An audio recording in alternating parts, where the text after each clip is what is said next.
नमस्कार दोस्तों, सभी स्टूडेंट्स और मेरे फ्रेंड्स कैसे हैं। उम्मीद करता हूं सभी अच्छे और सभी स्वस्थ होंगे।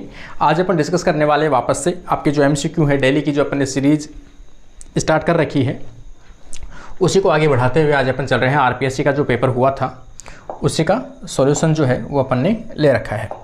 तो यहाँ पर आप देखोगे क्वेश्चन नंबर 137, ठीक है। यहाँ पे देखोगे pineal gland secret A hormone is called, ठीक है ना।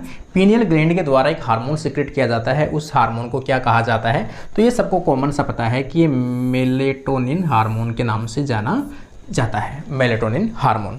अब कुछ फैक्ट हैं जो अपन पीनियल ग्लैंड के बारे में थोड़ा सा देख लेते हैं। देखो पहली चीज़ तो अपन देखेंगे यहाँ पे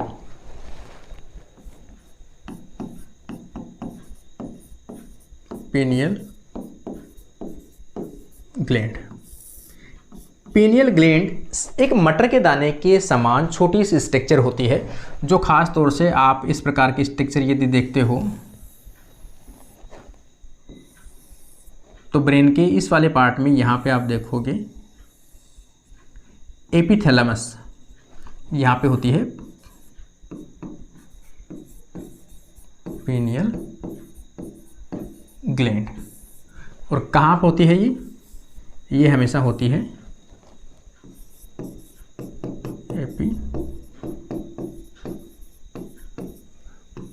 थैलेमस के अंदर ही देखने को मिलती है, ठीक है ना। सामने से देखोगे तो लगभग बीचों बीच से आपको दिखाई देती है। दूसरी चीज़ अपन देखेंगे कि ये जो पीनियल ग्लैंड है इसका मेन काम क्या है। तो ये इसका मेन काम होता है कि आपके जो बायोलॉजिकल क्लॉक आप कह सकते हो, सर्केडियन रिदम कह सकते हो, मतलब डार्क या नाइट डे जो होता है उनका एहसास कराना कि डे और नाइट का जो 24 घंटे का टाइम पीरियड चलता है, 24 आवर का ड्यूरेशन की जो इवेंट्स होते हैं कि कब दिन हुआ है कब रात हुआ, उन सबको कंट्रोल करता है। इसके साथ में जैसे ही स्लीपिंग सोने को और वेकअप और जागने, उन सभी चीज़ों को भी कौन कंट्रोल करता है, पीनियल ग्लैंड कंट्रोल करता है। इसके अलावा अपन देखेंगे कि ये होता कहाँ पे, तो थैलेमस वाले जो पार्ट है उसके अंदर ये जनरली देखने को मिलता है। तो थैलेमस वाले पार्ट के पास में हो गया एक। तो ये एक अपन देखेंगे किसका जो मेन काम है बायोलॉजिकल क्लॉक के रूप में काम करता है, और एक करता है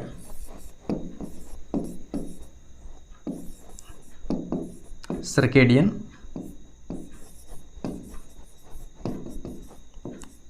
रिदम।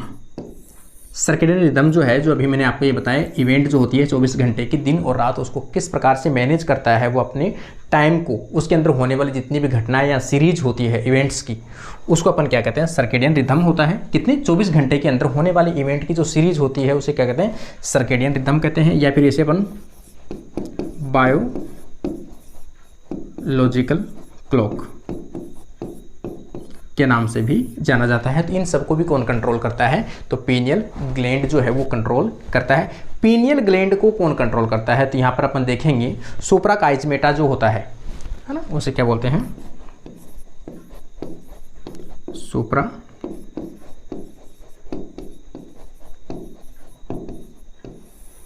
न्यूक्लियस के नाम से जाना जाता है, जिसे अपन SCN के नाम से जानते हैं। ये किसको कंट्रोल करता है, पीनियल ग्लैंड को कंट्रोल करता है। और पीनियल ग्लैंड जो है आपके सर्केडियन रिदम या बायोलॉजिकल क्लॉक को क्या करता है, कंट्रोल करता है। तो ये इसका सबसे इंपॉर्टेंट रोल होता है। दूसरी चीज़ भी अपन देखेंगे अगर इसको, ये कि किस प्रकार से कंट्रोल करता है, तो यहाँ पे अपन देखेंगे डार्कनेस को ज़्यादा, डार्कनेस के अंदर अपने हार्मोन रिलीज करता है, डार्कनेस है ना, अंधेरे के लिए ज़्यादा रेस्पॉन्सिबल है, इसलिए कई बार इसे डार्कनेस हार्मोन के नाम से भी जाना जाता है। जो मेलेटोनिन जो हार्मोन है उसे क्या कहा जाता है, डार्कनेस हार्मोन के नाम से भी जाना जाता है, ठीक है ना। इसके द्वारा जैसे ये वाला जो साइट है, ये वाली जो कोशिकाएं हैं या ये वाला जो पार्ट है, इसके अंदर अपन देखेंगे क्लॉक जीन क्या होते हैं, क्लॉक जीन। ये क्लॉक जीन है वो किसको कंट्रोल करते हैं, पीनियल ग्लैंड जो होती है इसको कंट्रोल करते हैं तो उसे क्या बोलते हैं, क्लॉक जीन बोलते हैं। तो पीनियल ग्लैंड ब्रेन के अंदर पाई जाने वाली एक सबसे छोटी सी ग्लैंड के रूप में, मटर के दाने के रूप में पाई जाने वाली ग्लैंड होती है जो मेलेटोनिन को सिक्रेट करती है, खासतौर से डार्कनेस को बढ़ाती है। और ये एपिथैलेमस के अंदर पाई जाने वाला एक ग्लैंड के रूप में पाई जाती है। न्यूरो हार्मोन सिक्रेट करता है, और ये जो हार्मोन होता है मेलेटोनिन, मेलेटोनिन जो हार्मोन है ये किस प्रकार का हार्मोन है, ग्लाइकोप्रोटीन।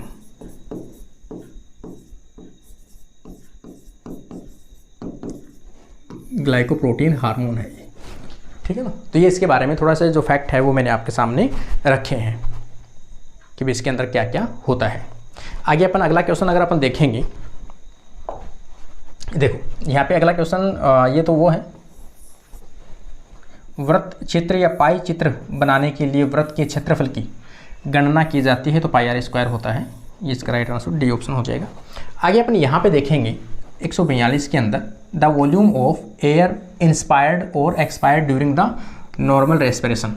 नॉर्मल श्वसन के दौरान आप कितनी गैस अंदर लेते हो ऑक्सीजन और कितनी कार्बन डाइऑक्साइड आप उसी टाइम पे छोड़ते हो, तो उस वॉल्यूम को अपन क्या कहते हैं, तो ये जो नॉर्मल वॉल्यूम होती है उसे अपन क्या कहते हैं, टाइडल वॉल्यूम के नाम से जाना जाता है। टाइडल वॉल्यूम कितनी होती है, तो आप जनरली मेल में देखोगे एडल्ट तो 500 ml और फीमेल के अंदर देखोगे तो 400 ml के आसपास होती है, और लगभग ये 450 के आसपास में ऑप्शन में मिल जाता है आपको। यहाँ पे आप देखोगे question number 143, polyarch vascular bundle are usually found in, ठीक है ना। पोलीआर्क जो होता है वो कहाँ पाया जाता है, पोलीआर्क जो वेस्कुलर बंडल है वो किस में पाया जाता है। पहली बात आप देखोगे कि पोलीआर्क बंडल होता क्या है, ठीक है ना। तो यहाँ पे आप देखोगे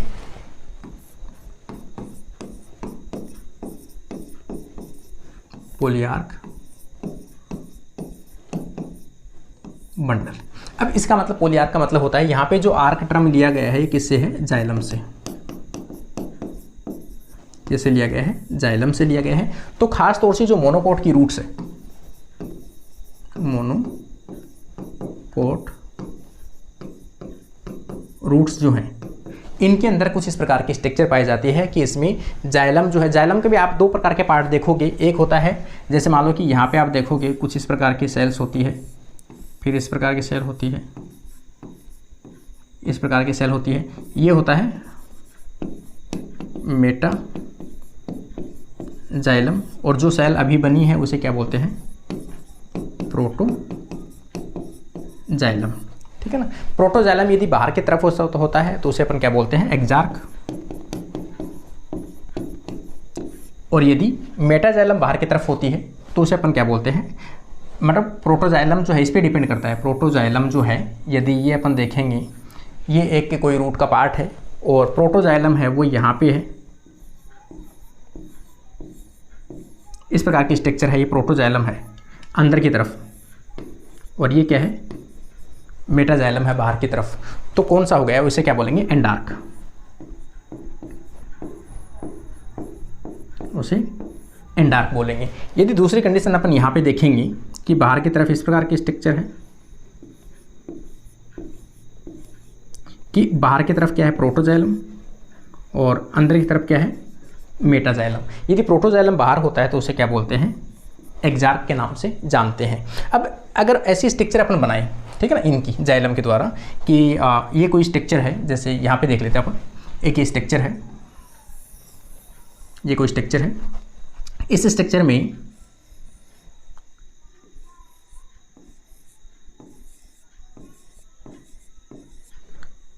इस प्रकार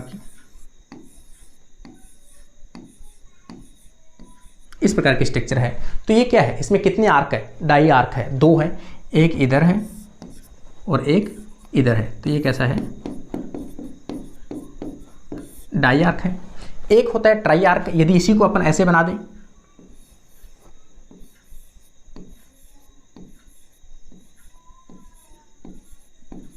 इस प्रकार से बना दें, तो ये कैसा हो गया,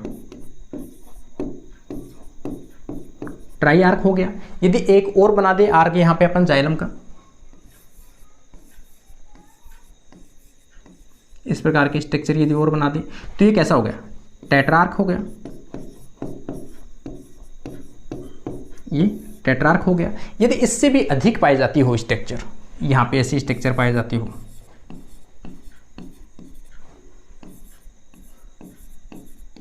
है ना, इस प्रकार की स्ट्रक्चर पाई जाती हो। तो ये कैसी स्ट्रक्चर है? पॉलीआर्क है। तो इसे अपन क्या बोलते हैं? पॉलीआर्क स्ट्रक्चर के रूप में जाना जाता है पॉलीआर्क, जिसे किसमें पाया जाता है? मोनोकोट की रूट्स के अंदर पाया जाता है, जिसमें जाइलम जो है वो इस प्रकार से अरेंज होता है कि बाहर की जो छोटी कोशिकाएं होती हैं उन्हें अपन क्या बोलते हैं? प्रोटोजाइलम, और जो बड़ी होती है उन्हें क्या बोलते हैं? मेटाजाइलम। मेटाजाइलम यदि अंदर की तरफ है ना, यहाँ पे देखोगे मेटाजाइलम यदि अंदर की तरफ, प्रोटोजाइलम बाहर है। प्रोटोजाइलम पे डिपेंड करता है, प्रोटोजाइलम बाहर है तो एक्जार्क, प्रोटोजाइलम अंदर है तो उसे एंडार्क के नाम से जाना जाता है। आगे अगर आप देखोगे, देखो ये हो गया, इसमें ये कौन सा था? इसका ए ऑप्शन था। मोनोकोट रूट के अंदर जो है पॉलीआर्क की जो स्ट्रक्चर है वो पाई जाती है। आगे आप देखोगे, देखो यहाँ पे आप देखोगे 139 में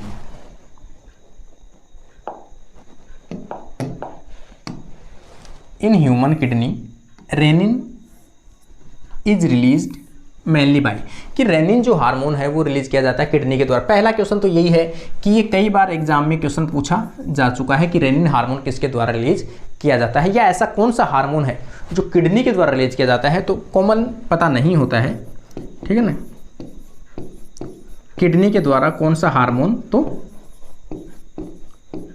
रेनिन जो हार्मोन है वो रिलीज किया जाता है। रेनिन जो है ग्लाइकोप्रोटीन का बना हुआ एक हार्मोन होता है, जो खास तौर से जो मेडुला वाला पार्ट होता है, ठीक है ना, किडनी की जब भी आप ऐसे स्ट्रक्चर देखते हो कुछ इस प्रकार से, इस प्रकार की जब किडनी की स्ट्रक्चर देखते हो तो इसे दो पार्ट में डिवाइड किया रहता है। इस प्रकार से अंदर वाला जो पार्ट होता है, इस प्रकार से ये वाला पार्ट, इसे क्या बोलते हैं? मेडुला पार्ट बोलते हैं, मेडुला। तो मेडुला पार्ट के अंदर जो कुछ विशेष प्रकार की सेल्स होती है, जो ग्लैंडुलर सेल्स होती है, हार्मोन सीक्रेट करने की क्षमता होती है, उसे अपन क्या बोलते हैं?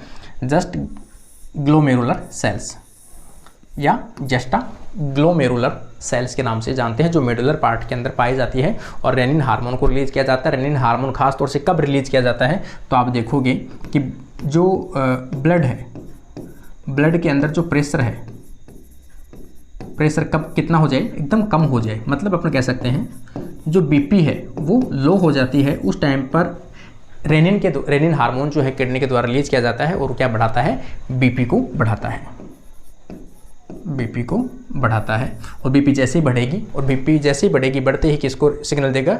और रेनिन का प्रोडक्शन कम हो जाएगा। तो ये उसके अंदर काम आती है रेनिन। यहाँ पे आप देखोगे 140 के अंदर ATP is utilized during the which step of the Calvin cycle, ठीक है ना। कैल्विन साइकिल मतलब C3 साइकिल के नाम से भी जाना जाता है। C3 प्लांट्स के अंदर पाया जाता है। कार्बन डाइऑक्साइड फिक्सेशन पाथवे के नाम से भी इसे जाना जाता है। कैल्विन साइकिल, C3 साइकिल के नाम से जानते हैं। CO2 फिक्सेशन भी कहा जाता है, CO2 फिक्सेशन के नाम से भी जाना जाता है। स्टार्ट कहाँ पे होता है? तो अपन देखेंगे क्लोरोप्लास्ट। क्लोरोप्लास्ट में देखेंगे खास तौर से, तो कैल्विन साइकिल जो है उसे डार्क बोलते हैं,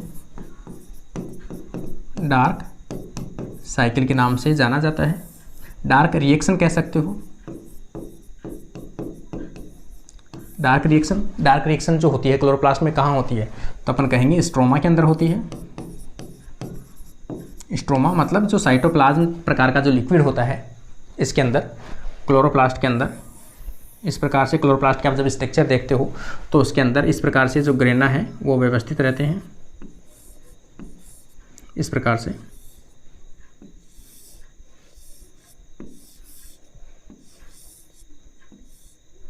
यहाँ से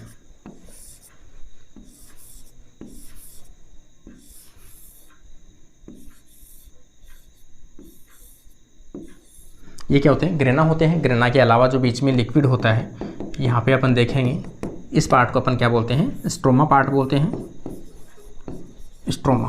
और स्ट्रोमा वाला जो पार्ट है इसके अंदर कौन सा साइकिल होता है, तो C3 साइकिल होता है। C3 साइकिल जो है किसकी प्रेजेंस में होता है, तो सबसे पहले जो अपन देखेंगे एंजाइम,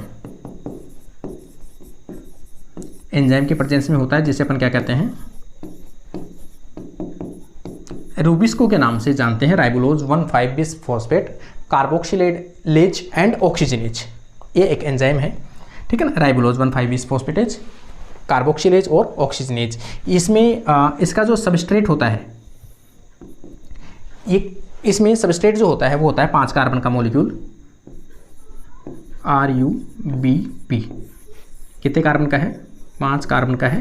राइबोलोज 1,5-बिस-फॉस्फेट 5 कार्बन का मॉलिक्यूल है। यहाँ पे सबसे पहले इसमें कार्बन डाइऑक्साइड आएगा, यहाँ पे कार्बन डाइऑक्साइड बन गया। कार्बन डाइऑक्साइड जैसे इसके साथ में जुड़ता है तो यहाँ पे कितने कार्बन हो गए, 6 कार्बन हो गए, और 6 कार्बन है वो 2 पार्ट में डिवाइड होते हैं इस प्रकार से। कितने कार्बन के, 3 कार्बन के जो 2 मॉलिक्यूल में कन्वर्ट होते हैं, जिसे 3-फॉस्फोग्लिसरिक एसिड के नाम से जानते हैं, 3-फॉस्फोग्लिसरिक एसिड के नाम से जानते हैं। ये कन्वर्ट हो गया। अब इसमें क्या होगा, रिडक्शन होगा। यहाँ पे सेकंड जो स्टेप आएगी ये रिडक्शन,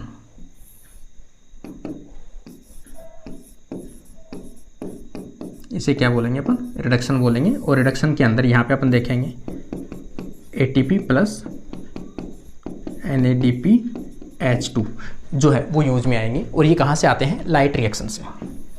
ये कहाँ से आएंगे, लाइट रिएक्शन, जो कहाँ पे हुई थी, ग्रेना के अंदर हुई थी लाइट रिएक्शन पहले, उससे ATP और NADPH का फॉर्मेशन होता है, जो यहाँ पे यूज में आता है। और यहाँ पे आप देखोगे 3-फॉस्फो या फिर आप कह सकते हो ग्लिसरॉल्डिहाइड 3-फॉस्फेट का निर्माण होता है। ग्लिसरॉल्डिहाइड 3-फॉस्फेट बनते हैं इस प्रकार से। और ये 3-फॉस्फोग्लिसराइड जो है वो क्या बनाते हैं, कार्बोहाइड्रेट बनाएंगे। कार्बोहाइड्रेट में खास तौर से ये बनाएंगे राइबोलोज, है ना, राइबोलोज 1,5-फॉस्फेट, ये स्ट्रक्चर बनाते हैं, राइबोलोज 1,5-फॉस्फेट, है ना, 1,5-फॉस्फेट। अब ये राइबोलोज 1,5-फॉस्फेट जो है वो वापस यहाँ पे आएगा, यहाँ से लिया था अपन ने, तो ये वापस कहाँ पे आएगा, यहाँ पे आएगा। तो यहाँ पे इसमें क्या है, 1 फॉस्फेट है, इसमें कितने थे, 2 फॉस्फेट है। राइबोलोज 1,5-बिस-फॉस्फेट यहाँ पे 2 है और यहाँ पे 1 है, तो यहाँ पे वापस से क्या होगा, ATP को यूज में लिया जाएगा। इसे क्या बोलते हैं, रीजनरेशन स्टेज, है ना, इसे क्या बोलते हैं, रिडक्शन, और इसे बोलते हैं रीजनरेशन स्टेज। रीजनरेशन स्टेज किसका निर्माण कर रहा है, रीजनरेशन। राइबोलोज 1,5-बिस-फॉस्फेट जो है उसको यूज में लिया था, वापस घुमा फिरा के राइबोलोज 1-फॉस्फेट से वापस से इनको क्या देना है, राइबोलोज 1,5-बिस-फॉस्फेट बना के देना है। तो सीधी सी बात है, ATP वहाँ पर यूज में आएगी और फॉस्फेट इसके साथ जुड़ेगा, तो 2 फॉस्फेट हो जाएंगे, एक पहले से है और एक ये हो जाएगा, तो 2 हो जाएंगे ATP की सहायता से। इसका मतलब इसमें पूछा गया है कि जो केल्विन साइकिल है, C3 पाथवे है, उसके अंदर ATP कहाँ यूज में आती है, तो एक तो रिडक्शन में आ गई और एक कहाँ पे आ गई, रीजनरेशन में आ गई। यहाँ पे आप देखोगे, देखो ATP is utilized which of the step of the Calvin cycle, Calvin cycle के किस चरण में ATP का उपयोग किया जाता है। तो यहाँ पर आप देखोगे, एक तो रीजनरेशन मैंने बताई थी आपको, इसमें यूज में आती है ATP, एक आती है रिडक्शन, पहले तो यहाँ पे आएगी और बाद में यहाँ पे आएगी, ये पहला और ये दूसरी स्टेप है, ठीक है ना। तो ये दोनों ही ऑप्शन क्या है, सही है। तो यहाँ पर आप देखोगे D ऑप्शन में फर्स्ट और third option is the best answer, ये इसका क्या होगा, राइट आंसर होगा। आगे आप क्वेश्चन नंबर यहाँ पे देखोगे 44, विच of the following hormone is secreted by the placenta, placenta के द्वारा सिक्रेट होने वाला हार्मोन कौन सा है। तो यहाँ पे आप कॉमन सा देखोगे कि प्लेसेंटा के द्वारा सिक्रेट होने वाला हार्मोन, देखो ये जो क्वेश्चन है, ये क्वेश्चन वेरी वेरी इंपॉर्टेंट है। एंडोक्राइन का जो सिस्टम होता है, एंडोक्राइनोलॉजी, एंडोक्राइनोलॉजी मतलब पूरी जो प्रेगनेंसी है ना, फीमेल के अंदर पूरी प्रेगनेंसी किस पे डिपेंड करती है, ग्लैंड्स के ऊपर डिपेंड करती है, हार्मोन्स के ऊपर डिपेंड करती है। तो यहाँ पर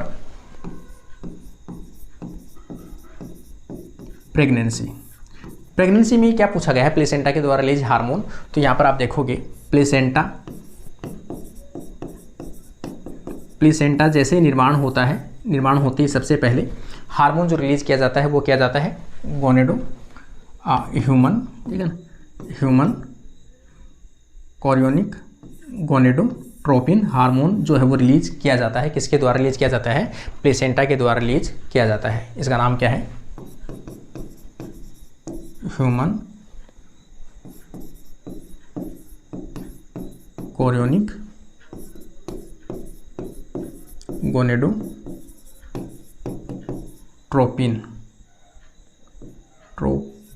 हार्मोन के नाम से जाना जाता है। इसे सोमेटोट्रोपिन के नाम से भी कई बार लिखा होता है, तो ये भी इसका राइट आंसर है। और इसी के प्रेजेंस में कई बार क्वेश्चन पूछा जाता है कि यदि जो प्रेगनेंसी किट जो होती है जिसके अंदर आप ये टेस्ट करते हो कि प्रेग्नेंट महिला है या नहीं है, यूरिन के द्वारा निकलने वाला हार्मोन भी कौन सा है, HCG होता है। इसके अलावा प्लेसेंटा जो है प्रेगनेंसी को मेंटेन करती है पूरे 9 महीने के लिए, तो ये हार्मोन जो रिलीज करता है वो कौन सा करता है, प्रोजेस्टेरोन हार्मोन को रिलीज करता है। तो प्रोजेस्टेरोन हार्मोन को किस नाम से जाना जाता है, प्रेगनेंसी मेंटेन हार्मोन के नाम से भी जाना जाता है, या प्रेगनेंसी हार्मोन के नाम से भी प्रोजेस्टेरोन को जाना जाता है, और प्लेसेंटा के द्वारा रिलीज किया जाता है। तो यहाँ पर थोड़ा सा अपन देख लेते हैं पीछे। यहाँ पे आप देखोगे ल्यूटिनाइजिंग हार्मोन, एस्ट्रोजन और टेस्टोस्टेरोन, ह्यूमन कोरियोनिक सोमेटोट्रोपोनिन, है ना, ये ऑप्शन दिया हुआ है, ट्रोपोनिन सोमेटोट्रोपोनिन के नाम से भी दिया हुआ है। तो ये इसका राइट आंसर होगा, जो डी ऑप्शन इसका बेस्ट आंसर होगा। आगे क्वेश्चन में अपन चलते हैं। देखो यहाँ पे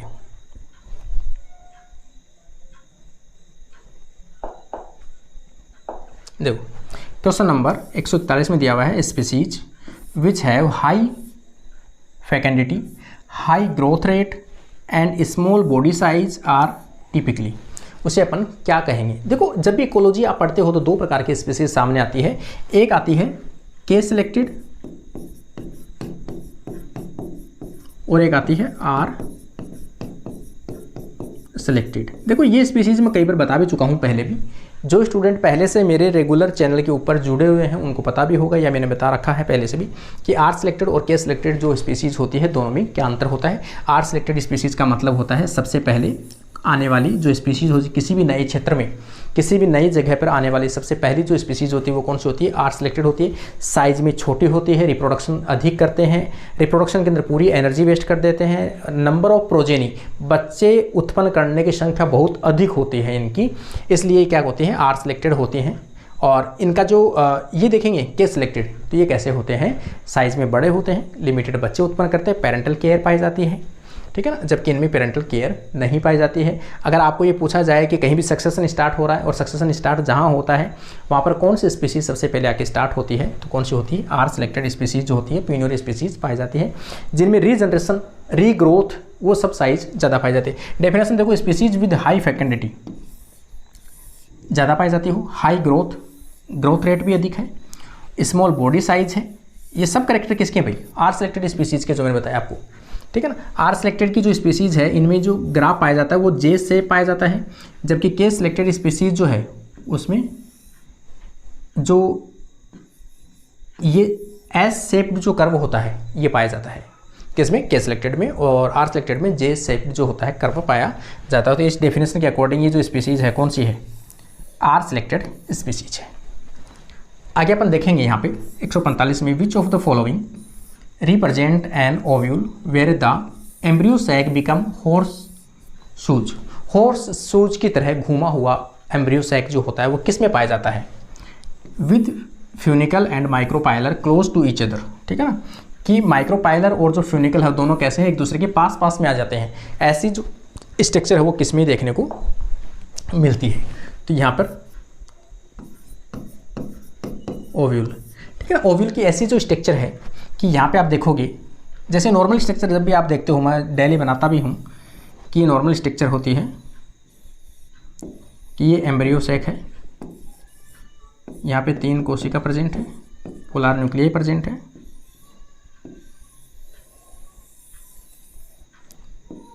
इस प्रकार की स्ट्रक्चर प्रेजेंट होती है, ठीक है ना। ये क्या है, इसका जो फ्यूनिकुलर पार्ट होता है, और ये क्या होता है, माइक्रोपाइलर पार्ट होता है। इस प्रकार से होता है। अब ये जो एम्ब्रियो है कुछ इस प्रकार से घूम जाए, ये तो मैंने इसके जस्ट पास में बना दिया, अदरवाइज ये जो स्ट्रक्चर होती है वो कुछ इस प्रकार से होती है और ये इस प्रकार से होती है, ठीक है ना। अब ये जो एम्ब्रियो है वो कुछ इस प्रकार से अगर घूम जाए, क्या घुमा, ये एम्ब्रियो सैक घुमा है। ये एम्ब्रियो सैक घोड़े की नाल के नुमा स्ट्रक्चर जो है वो बना लेता है इस प्रकार से।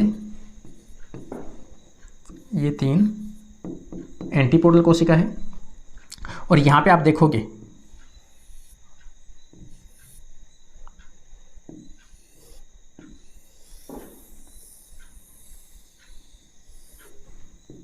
और ये दोनों क्या आ गए, एकदम पास पास में आ गए।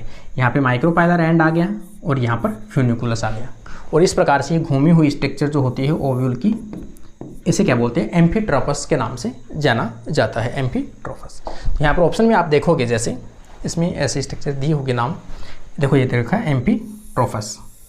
ऐसी घोड़े की नाल की जैसी स्ट्रक्चर यदि होती है तो एम्फीट्रोपस के नाम से जाना जाता है। सिरसिनोट्रोपस, एनाट्रोपस और एट्रोट्रोपस। तो इसका राइट आंसर क्या हो जाएगा, ए ऑप्शन इसका राइट आंसर। ये क्वेश्चन कई बार एग्जाम में रिपीट हो चुका है। घोड़े की नाल के जैसा जो ओव्यूल होता है वो रोटेट होकर पाया जाता है, वो किस में पाया जाता है, तो उसका टाइप क्या है, एम्फीट्रोपस होता है, उसका नाम पर्टिकुलर एम्फीट्रोपस इसका नाम होता है। आगे शायद इसमें कोई ऐसा है भी नहीं, बायोलॉजी के क्वेश्चन जितने भी थे, है ना। एक क्वेश्चन शायद इसमें और है, केवल देखो एक क्वेश्चन इसके अंदर और दिया हुआ है, Glisson's capsule is found in. Glisson's capsule किसे कहते हैं, तो जो भी लीवर जो स्ट्रक्चर होती है, ये जो लीवर की जो स्ट्रक्चर होती है, लीवर के ऊपर जो कैप्सूल पाया जाता है, ये जो कनेक्टिव टिश्यू का एक लेयर पाया जाता है, लीवर के ऊपर कनेक्टिव टिश्यू,